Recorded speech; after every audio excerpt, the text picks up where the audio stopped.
Being homeless, just the thought of it before I came here was degrading. I was afraid people would find out. It made me feel like a failure, completely. I drove over here, and I sat in the parking lot for 30 minutes, and I left. And I slept in my truck that night. I don't know, I was scared to come in. I'd never been in this situation before. Moved to Maine 5 years ago, bought a house with my best friend, and she unfortunately had a stroke a year ago in November.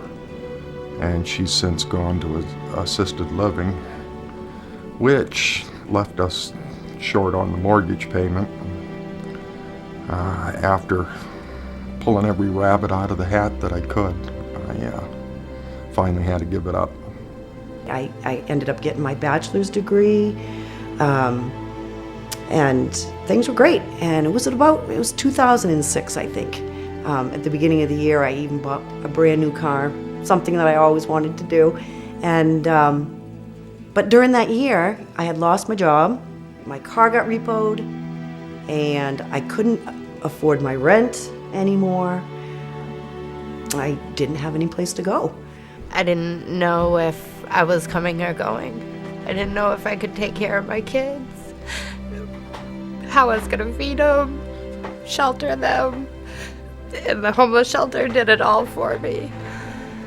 It took a big burden off my chest. Made me grow up, made me realize a lot of things.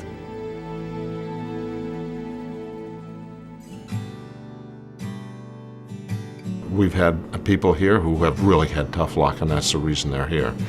We have other people who have emotional problems and need some stability in their life, and if you can get them on a right track, they can get out of it. Our goal was to make it as warm, comfortable, and friendly environment as possible, so that if we had to stay here or somebody in our family had to stay here, we'd be comfortable doing so. People who've lost their jobs and they don't have any money and they're evicted from their apartments, they come here, we put a plan together, we get them back into independent living, and they move on and they do well.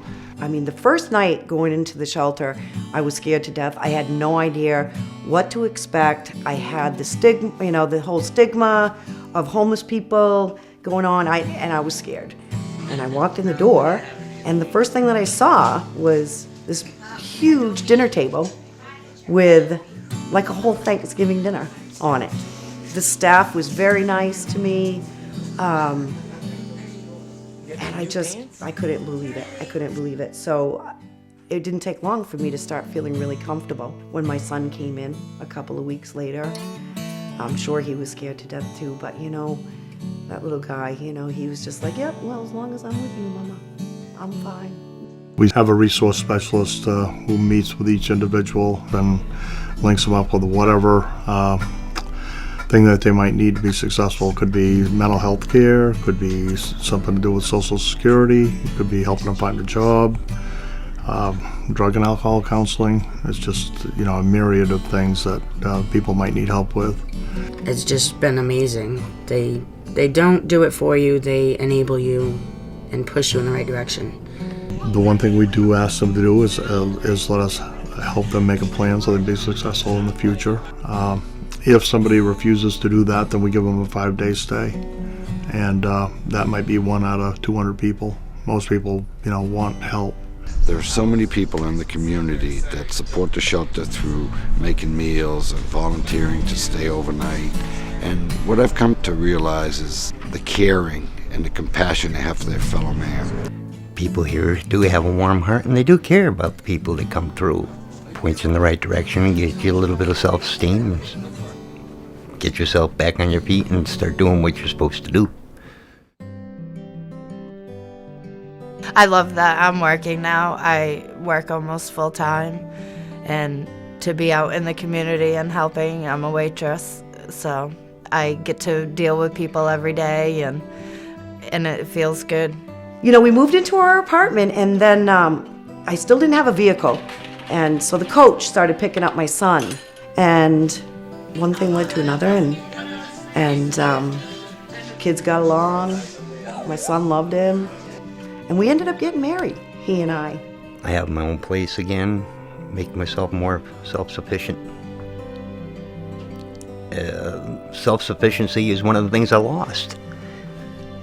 To be self-sufficient again is a big step. The college students will come in here and they cook, and I mean, for the time I was here, they'd come in and fix suppers or breakfast, and so that was kind of neat too. So I mean, I can do something to come over here and pay them back, for the help they've given me. I'm doing different programs with women working community. We've got a real lot to offer. I've only gone to 2 of the classes, and it's been unbelievable what I've learned. One of the things that really works for us, I think, is our networking with the area churches, businesses, and the community at large. It's an incredible network.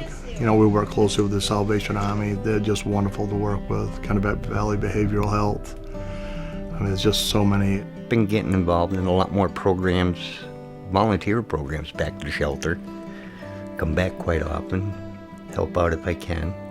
When they see a person that's just here because they want to help somebody and help them with nothing to gain for themselves, I think that really touches their heart and makes them feel like somebody cares about them, and gives them hope that they can get things back together and have a successful life. Without the homeless shelter, I probably would be sleeping under a bridge or wandering the country. Now, about 1 out of every 4 guests is a child, 25% of our population, so it's just, it's been an incredible surge, and sad to say, and homelessness of families, and so we just need the new shelter. 1, we need the beds. 2, we do house people off-site, but it's hard to meet their needs. We do deliver food to them. We do meet with them, but it's harder to connect with people. It's harder to take care of them and work with them when they're not under one roof. It's always full, and I mean, they go out of their way to shelter people.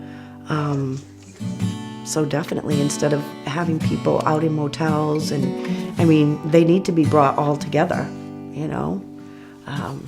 like it was when I was there, staying close to other people. We have been extremely frugal with what we get, and we have stayed not only within our budget, but we have over the years set aside some money for the day, and I think the day has arrived when we're going to build a new shelter, so that we had done our work, and that we had some money before we went out to the community and asked for it. They need something bigger. People need help. You don't come here to live. That you come here and they help you with their resources to help people move on, and that's something I realized. We're doing excellent now. We seem to be getting by really good, and so we thank God every day. It's given me hope again. I used to hope that they'd finish school, get married, have kids, go to college, go to service, do something. Now I just hope that they know, no matter what it takes to be a survivor.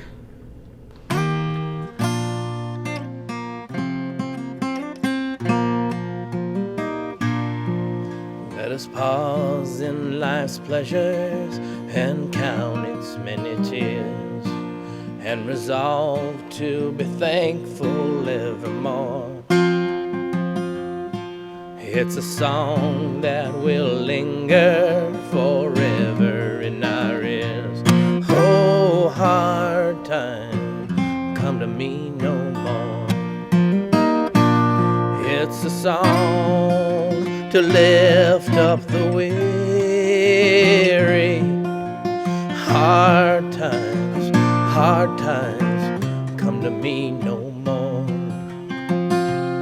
It's a song that forever is ringing in our ears. Oh,